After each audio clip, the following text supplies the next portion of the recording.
before we have a Dharma talk from Dharmamayi, which I'm really looking forward to, just a few events to let you know about. So a couple of that happen in a few weeks from now, and then one happening this weekend. So the first one is the Sangha Day Festival is happening on the Sunday the 13th of November.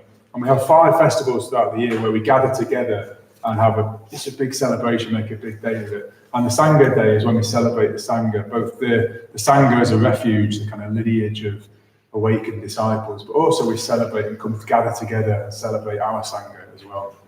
And there'll be a lot of fun, and details will follow, but I just want to give you the date for your diary. That's in 3 Sundays' time, Sunday the 13th of November.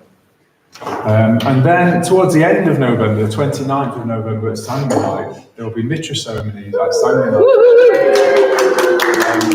You might not have been here last week. We had a group last week where we talked about what it means to become a Mitra. It's a step of commitment to the Buddhist path within our Tree Lightness Buddhist community. And if you're thinking, I'd like to find out more about that, or I'd like to take that step, to take a step of deepening commitment, you can speak to myself or Sangha Gita or Dharmamayi to find out more about that. So just to flag that that's happening at the end of November. So you've got time to be thinking about that and talking to us about that. And there's already loads of people going to become Mitras. It's going to be a bumper festival. I think we've got like 13, 14 people at the moment, something like that. So it's going to be a big occasion at Sangha. And then just closer to home in terms of time, this weekend, Sunday at 3:30, there's a puja, a ritual to celebrate the life of our founder, Sangharakshita. It's the anniversary of his death. He died a few years ago. And the puja is being led by Punyamala, and Punyamala was ordained by Sangharakshita. And she's a public precept, a very senior order member in our order. She lives in Sheffield. So it's worth going to it just to encounter Punyamala. She's a kind of heavyweight spiritual being. And if you've never met her, you want to meet her. So Punyamala is leading that ritual, 3:30 on Sunday. And there'll be stories about Sangharakshita's life, a puja to celebrate Sangharakshita's life. So that's this Sunday at 3:30. And then now Dharmamayi is going to tell us about the Dharma. Just looking to say.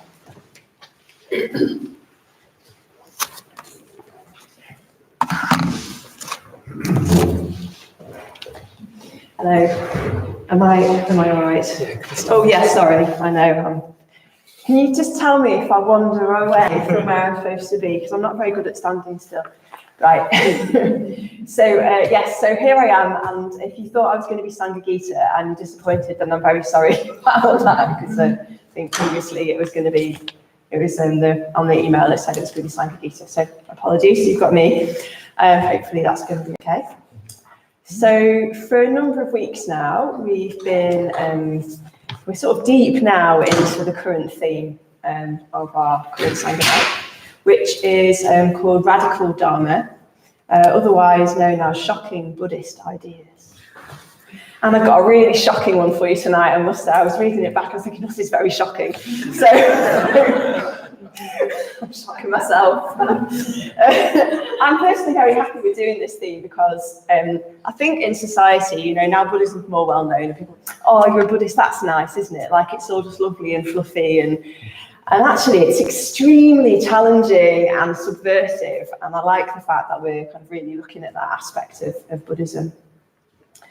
So far we've encountered such challenging ideas as yeah, we don't really know anything. That's a good one. Science doesn't have all the answers. Suffering isn't that bad, and feelings aren't that important. So all these things, if you're interested in any of those and you missed those talks, go back and watch those other talks. And tonight, the latest shocking addition to that list is that freedom is a myth. Freedom is a myth. That's the kind of pithy version of the title. My slightly more nuanced version of that title goes something like, what we usually think of as freedom is a myth, and maybe even quite harmful or unhelpful. So there we are. So I guess the obvious first question, the place that we need to start is, what do we usually think of as freedom? So what is the conventional idea of freedom that we have in the society in general? So I thought, okay, I'll look it up in the dictionary. That's always a good place to start. And there were loads of different options, but there was one particular dictionary that had this two, you know how they have like a first and a second aspect of the word. And this two aspects that it brought out I thought were really interesting and kind of captured different things about freedom.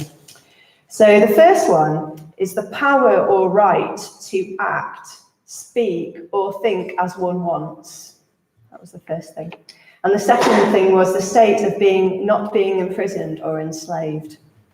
So I'm going to start with that second one first. So the state of not being imprisoned or enslaved. So this has to do with kind of physical movement and freedom and autonomy, that sort of thing. And when I Googled images for freedom, this was the sort of thing I found. Can anyone guess what I'm going to show you now? Oh, look, we've ruined it.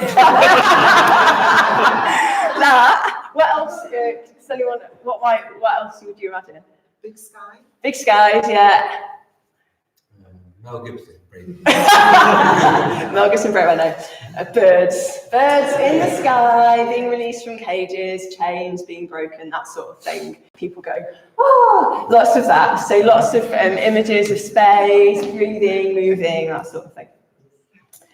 Also, freedom seems to be a very well-used concept within advertising, particularly cars.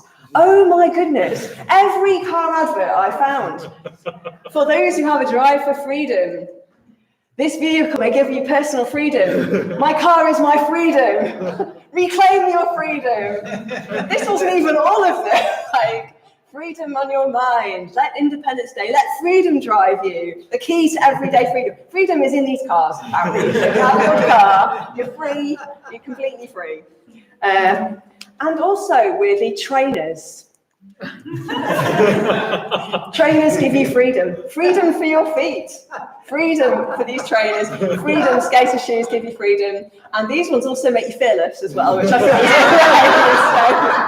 was so fantastic. So, it's amazing, isn't it? I need to get some. So it's obviously very attractive to people, and this is why it's used so freely in advertising. And, you know, I get that. When I was younger, we used to have this in the 80s. We had this weird buffet thing, which used to split open, and me and my brother used to trap each other in it and sit on top of it as like a joke. And from that, I've developed quite a lifelong kind of claustrophobia. And I don't like myself being in enclosed spaces, and the knowing that I can get out of a place is actually quite important to me. Like, I don't like lifts very much, for example. And obviously, in society, now we don't have capital punishment. But the other thing we always do, the standard things, we remove somebody's ability to move around. We lock people up, and that's seen as being, you know, very important. You know, it's very important, isn't it? Somebody. So it seems an obvious fact, isn't it? Obvious that freedom equals being able to move around. So there's the first thing. The second obvious thing about freedom seems to be the other thing, which is the state. Hang on a minute. I've written that twice. The power or right to act, speak, or think as one wants. So basically, being allowed to do what you want, that's freedom. And most people probably would agree that somebody who is allowed to do what they want is more free than somebody who isn't. Either because they're prevented from doing so from some internal reason or force, or from some external force, like they're not allowed to for some reason. And this seems to be such an obvious part of freedom as we normally conceive of it. And often being able to do what we want will involve resources of a certain sort, so maybe money. So we might think, okay, someone who has money is more free than somebody who doesn't, because they're able to go out and buy stuff they need, they're able to go places they want, they can travel to places they want to go, for example. Or time, it might be the resource of time. So we talk about having free time, don't we? We all want free time, time where we don't have to do anything, where we're unconstrained. And we also, maybe health, you know, having health gives us freedom. We can move around. I know when I'm having a lapse in my health, I have less ability to do things. So we might think, yes, somebody with a good body that works really well is more free than somebody with a body that doesn't work so well. So that's what we do. We also are very keen to be able to think what we want. And we can become very angry and defensive when somebody tries to tell us what we should think, because we want to be able to think what we want. We're very, very clear about that, aren't we? And we want to be able to say what we want. There's lots of discussions around freedom of speech. We want to be able to say stuff, even if it's insulting. We have the right to have free speech. And we might say that these are what society thinks of as freedom. So hopefully I think that sums up most of what I understand by freedom. So then the next question is, and so yes, society would say, somebody has all those freedoms I've mentioned. They are a free person. They are the freest person you're going to get. So what does Buddhism think about all that? So the question is, as far as Buddhism is concerned, are these things I've mentioned so far really aspects of freedom? And the shocking answer is, well, no, not really. Actually, they may have very, very little or nothing to do with actual freedom. And just really don't misunderstand me. I'm not saying that it's not important that people shouldn't be locked up and shouldn't be oppressed and, shouldn't be allowed to have cars and trainers. I'm not saying any of these things, that they're not important in themselves. And I'm also not saying there is no benefit or freedom of a sort to be had from these things. So, I've got a car and it allows me to drive around and do things I wouldn't be able to do otherwise. And the tissues are helpful for moving around. So there is some freedom to be had, some liberty to be had in a limited way. And I was also thinking of during the lockdown, we probably all felt the effects of being restricted from being able to move around as we want and do the things we want. So I'm not sort of belittling any of that. But what I am saying is that as far as Buddhism is concerned, somebody could have all those freedoms. They could have the freedom to move around as much as they want. They could have all the time, energy, and health to do whatever they like. And they might live in an environment and a society where there are no restrictions on what they might do, say, or think. But that doesn't make them free. It doesn't mean they've achieved freedom. And in fact, somebody like that may actually have no freedom at all in the actual, in the truest sense.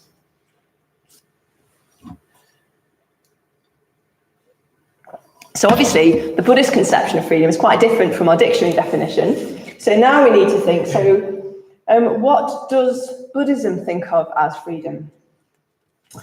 And the reason that these things are different, that aren't freedom, as far as the Dharma is concerned, is because they're concerned with outer restrictions of freedom, what we're not allowed to do, what we're not allowed to say, what we're not allowed to have, things in the world, moving around in the world. So we could call these things outer freedoms. And as far as the Dharma is concerned, outer freedoms aren't really freedoms at all. The real freedom is inner freedom. So to unpack this a little bit, I want to use, to refer back to the Wheel of Life briefly. So we've heard, this has been referred to quite a lot, so hopefully there's nobody who's thinking the wheel of what? So the Wheel of Life is a wheel, and basically it's a wheel that shows how we are unfree, why we are unfree.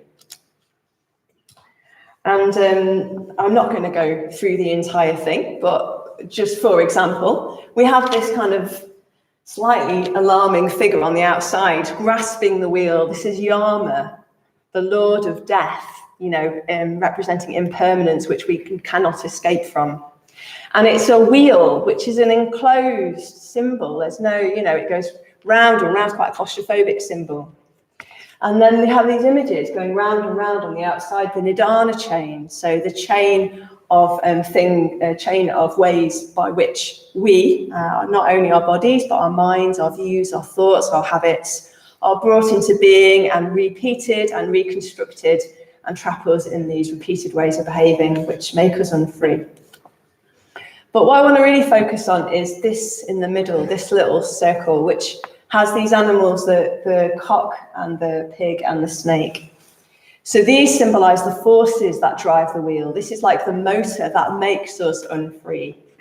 So raga, dosa, and moha, greed, hatred, and delusion. So the cock representing our greed and our craving. So that, I probably don't need to say this, you're probably well aware of these things emerging in your experience, but things such as our compulsion to neurotically chase after things to fulfill a sense of meaning or, sense of happiness in our lives. And then the snake representing dosa or hatred. So the ways we blame the world, push things away, experience aversion, want people to suffer or to vanish out of our lives because they're annoying to us or, getting in our way. And then the pig represents moha or spiritual ignorance. So the basic delusion then that we're fixed and separate from each other.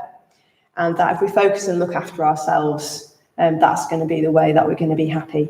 So these are the forces that drive the wheel of life, and they're all biting each other's tails. So it's like an endless cycle, and everyone fuels the other. But I would probably say that like the delusion is the one that fuels them both, but then they all fuel each other as well.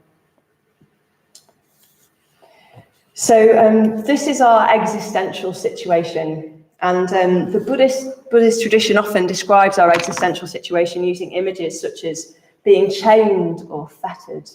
So we're in this essentially very unfree state, this unfree situation. And Bhante Sangharakshita uses the language of having a reactive mind to describe this state. So a state where we're blindly driven by our old responses to things and by the poisons. So we're just kind of propelled round and round. And it's a state characterized by unawareness, so a lack of awareness. So being unconscious of what is driving us. And you'll probably also remember that on the wheel, there is a gap, which we can find with awareness. And that is also called the point of freedom. But when we are just blindly driven by these forces of greed, hatred, and delusion, we don't see the gap. There is no point of freedom. There is no freedom at all, actually, to be had. So that's the sort of existential situation that we're in. So I'll give you an example from my own life just to illustrate kind of being in the grip of the kleshas, the poisons. And it's slightly humiliating because those of you who were on the last introductory course will remember me giving that same example then. So that just shows how I'm still in the grip of the kleshas. So what I do for a living is I teach piano, and I have to leave the house often at a kind of unpleasant time in the day, which is like the middle of the afternoon when everyone's energy is like, meh. And I have to at that point get myself up and go out to work. And but I find that very difficult to do that in a prompt manner because I just don't want to move. I want to stay where I am.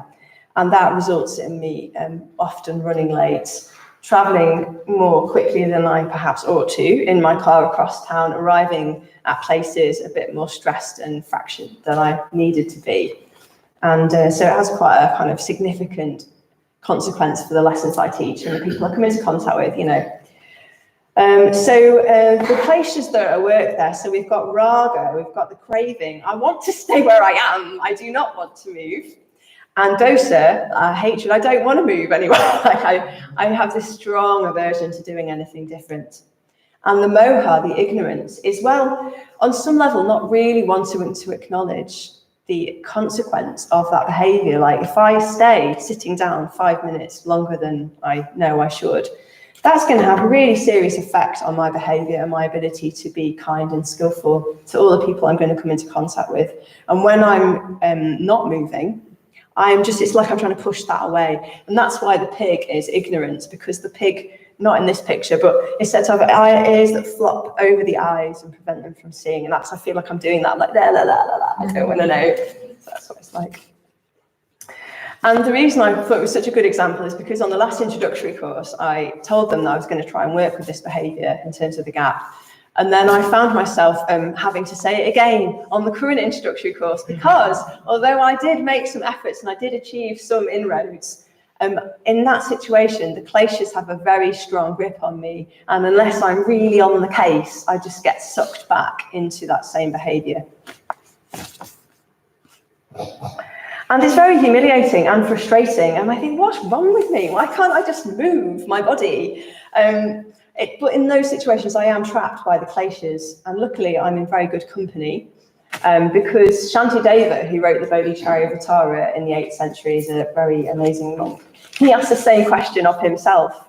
He says, though I have somehow come to a night unattainable place, a nigh unattainable place of advantage. And though I understand this, still I am led back to those self-same hells once more.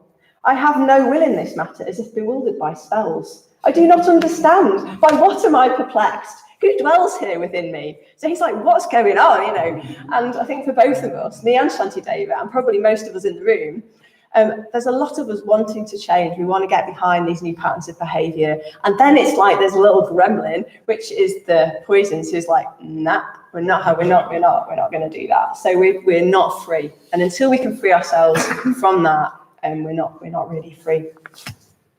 So then the next obvious question is, well, what can I do about that? So the most important point. Or to put it another way, rather than having this reactive mind that just bounces around doing the same thing again and again, how can we move towards having a creative mind? So creative, not in the sense of being arty, but in the sense of creating, like acting in ways which are different ways of responding, which are new and help to build a self which does something different, has a different response, which leads towards more freedom and happiness. So a mind, for example, when I'm free to get up and go to work whenever I please without causing chaos to other road users and my students. So how do I get that mind? So the broadest answer I come up with is, well, any Dharma teachings will lead us to that mind. And the Buddha famously said, my teachings have one taste, the taste of freedom. So all of the Buddhist teachings will lead us to freedom. And any true Dharma teaching will have that feeling associated with it. And elsewhere within the Buddhist teachings, he talks about the Dharma having the effect of feeling like being let out of prison, like recovering from sickness, like being released from debt, like being released from slavery and servitude. So he says it's like these things that the Dharma, it frees us. It's just what it does. But maybe any Dharma teaching is a little bit broad. So I thought I'd give you something a little bit more specific, maybe helpful. So I want to go to one of the Buddha's most fundamental lists, which is the threefold path: ethics, meditation, and wisdom, which we'll all certainly come across. And the more I reflected on this path in terms of freedom, the more the paradox seemed to arise for me that in order to achieve freedom, it does mean that we will be needing to behave in ways which go against a conventional way of freedom, the conventional conception that I was talking about at the beginning of the talk. And they will often be in direct opposition to that, actually. So I'm just going to go through the three stages of the path and just explore this a little bit, how this might work. So firstly, ethics. So when we were talking about the conventional conception of freedom, being free to act however we want, do what we want, say what we want, presumably in ways which are easy and pleasing for us. So that's one option. On the other hand, we have the ethical precepts, which are ways that we know very well will lead to happiness if we follow them. But crucially, are not ways we always feel like acting. And in fact, if we did always feel like acting in those ways, like if we did always spontaneously want to be kind to somebody who was annoying us rather than being nasty, if we did always want to be spontaneously honest, even in a situation where we might be blamed or look a bit silly, if we did always want to put our energy behind all of our generous impulses and we never wanted to be a little bit stingy, if that was the case, we wouldn't need the precepts. But sadly, that's not how it is. Only the Buddha and an enlightened being would spontaneously want to behave in those ways. And the precepts are the Buddha's attempt to communicate the way in which somebody who was enlightened, who saw the world correctly, would spontaneously want to act. So those values, they derive from a vision of the world which is based in love, generosity, and wisdom. So they are the exact opposite and antidote to the poisons, the ones which power the wheel. So acting in line with the precepts which express our deepest values as Buddhists, and which those of us who are in the order have taken as vows, actually 10 of them, necessarily involves placing a restriction on our freedom, our own freedom to do and say whatever we want. Even if it's something we might dearly love to do or say, especially if we feel like someone's wronged us or annoyed us, we might really want to say something, which might not help us very much. And I was reflecting that I think it's a culture that we do emphasise, and maybe it's just because we're English or something, but we do really emphasise failure. You know, it's really, the number of times I come across people who are very sincerely practicing the Dharma, they're doing really well and they're changing and they're growing, and then they're like, oh, and then I did this thing last week and I'm so terrible and my practice is all pointless. And we really do kind of focus and emphasise the negative, you know, the small mistakes that we make. And I think it's really important to recognise the incredibly significant and powerful act that changing our ethical behaviour, even in a very tiny way, has, like how important that is, not just for its own sake, but because it represents a kind of loosening of the grip of the kleshas on our being. And Vajratara, who worked here for many years, she used to use the image of it like you're putting your hand into the wheel of life and trying to like stop it. You're trying to stop it with your hand. Like, I think that's a very powerful image, and it just kind of evokes how hard it is what we're trying to do. So I think we really need to rejoice and celebrate every single little thing that we do that's even a tiny bit more generous and a tiny bit more kind, because it does represent something which is very significant, which is, being released from the kleshas a bit more. So then meditation, the next stage in the path. So if we take our idea of freedom, what freedom of mind might look like, a lot of people in the world might think it means we're letting our minds do whatever they want. And they certainly will, won't they, if we let them? They really do. And the Buddha has a lot to say on this in the Dhammapada, in the chapter of the mind. He describes the mind as difficult to control and alighting on whatever it pleases. And I think that's such a great image. It reminds me of a little butterfly or something, just like la la la la la. That's what my mind feels like sometimes. You're flitting around here and there. Fleeting thoughts arise and we just latch onto those, and then we latch onto these other ones, and then we dwell on these ones, and then we identify with these ones, and then we get stuck in these ones, and we get prapancha, so we let those thoughts proliferate, and they create this difficult, stressful, dukkha-full world in which we live. So it's compulsive mental behaviour which makes us unfree. And the Buddha says, whatever foe may do to foe or hater to hater, greater is the harm directed to oneself by a wrongly directed mind. So we do ourselves the most harm it's possible to do. So rather than letting our mind roam freely, as it wants, in order to achieve actual freedom, we have to stop our minds doing that, we have to control our minds to achieve freedom. And he says as well in the elephant chapter, which I love, formerly this mind of mine went wandering about where it wished, as it liked and according to pleasure. Today I will control it radically, as the wielder of the elephant's driver's hook controls the rutting elephant. So we have to control our mind radically to free it. So there's the lovely paradox there. And it's not an easy process to control the mind and tame it in that way. And I really like, actually, that in the same chapter, the Buddha describes it as being like a fish taken out of water and cast on dry land, threshing about from side to side. So it's like, no, I don't want to. And that's how it can feel sometimes when I'm trying to tame my mind. I don't know about you. It's quite challenging. And I like that the Buddha acknowledges, this is, because it can seem kind of like the Buddha's like, and all his followers just find it so easy. But actually, clearly they didn't, they struggle just as we do. So I find that comforting. But although it's difficult sometimes, actually, the way in which we do that isn't kind of complicated. We just follow the practices we've been taught. So we train our minds using the meditations we know.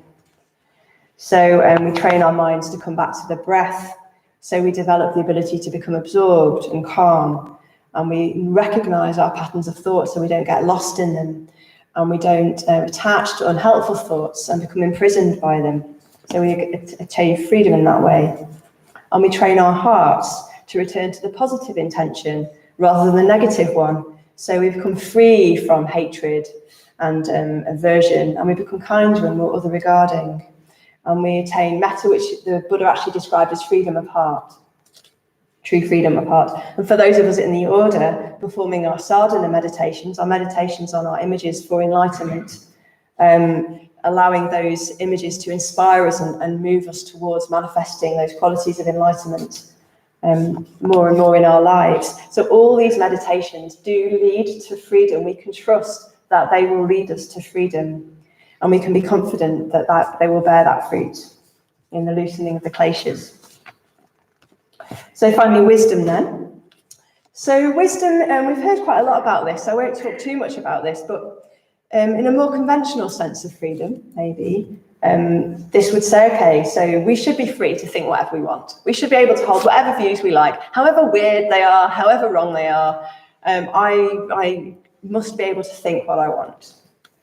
And I suppose the implication there is, well, that's a good thing. But as far as the Dharma is concerned, that is a disaster. That would be a disaster and the opposite thing that's going to actually bring us freedom, just thinking whatever we want without trying to influence that at all. And we've heard from, in many of the other talks in this series, that as far as the Dharma is concerned, we really don't know anything. We have this lovely bomboos word. The bomboos is completely spiritually ignorant. We don't understand. We think we know. We think we know about ourselves. We think we know about other people. We think we understand the world. We think we know how things work, and we don't. And that is, that's how it is. That is just how it is. And it's all wrong, and it's all based, our ideas are based on this spiritual ignorance. The idea that we are kind of confusion, that we're separated from others.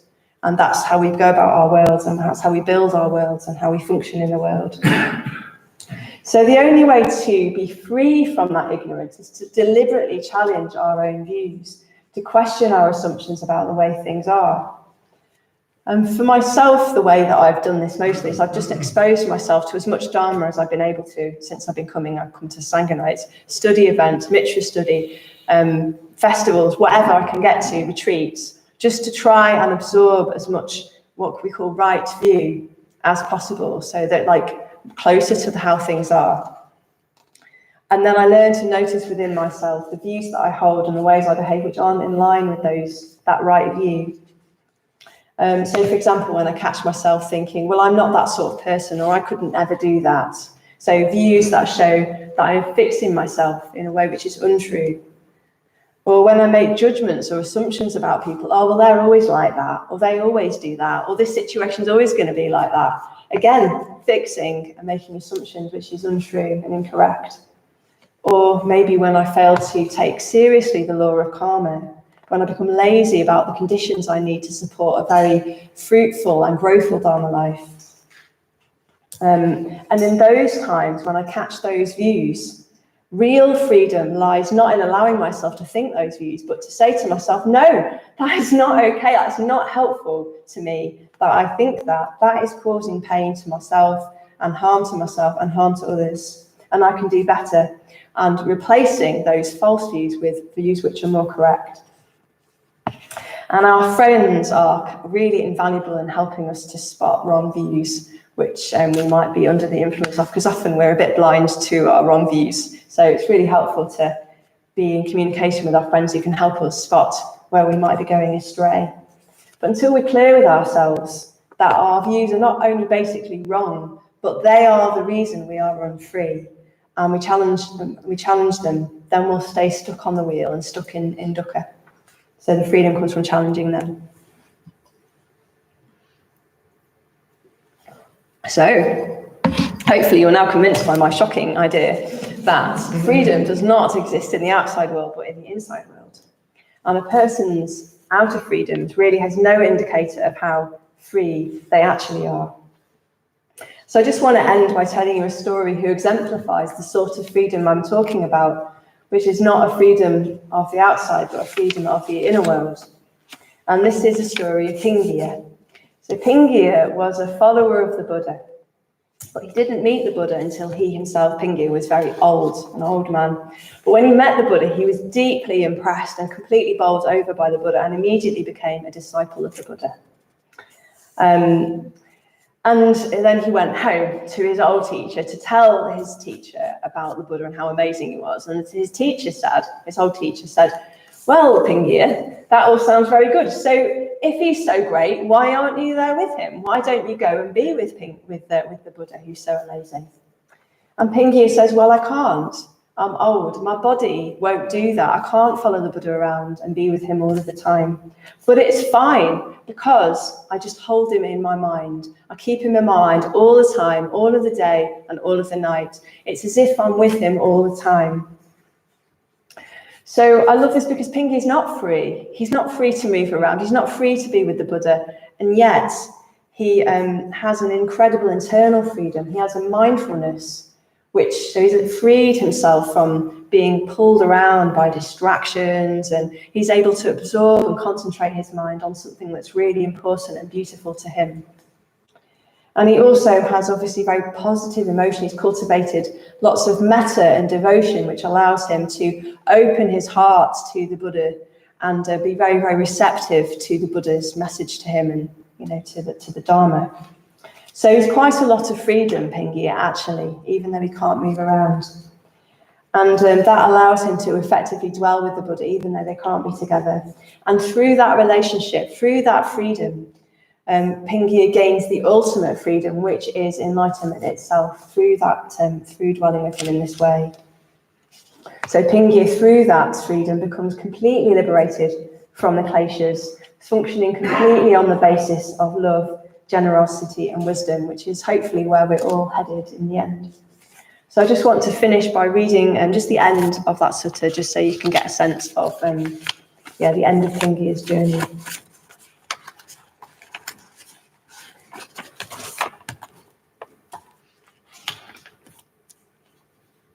So the Buddha's just spoken to him and said, you can become free in this way the way I've just talked about. These words, said Pingia, are the words of a man of wisdom. As I hear them, I become more confident. This man is Sambuddha. He has opened the curtains and woken up. There is nothing barren here. His mind is clear and luminous. Everything accessible to knowledge is known to him, even the ultimate subtleties of godhood. There are no more questions for the doubtful who come to him. The teacher has answered them all. Yes, I shall go there. I shall go beyond change. I shall go beyond formations. I shall go beyond comparison. There are no more doubts. You may consider this as mind released. Thank you.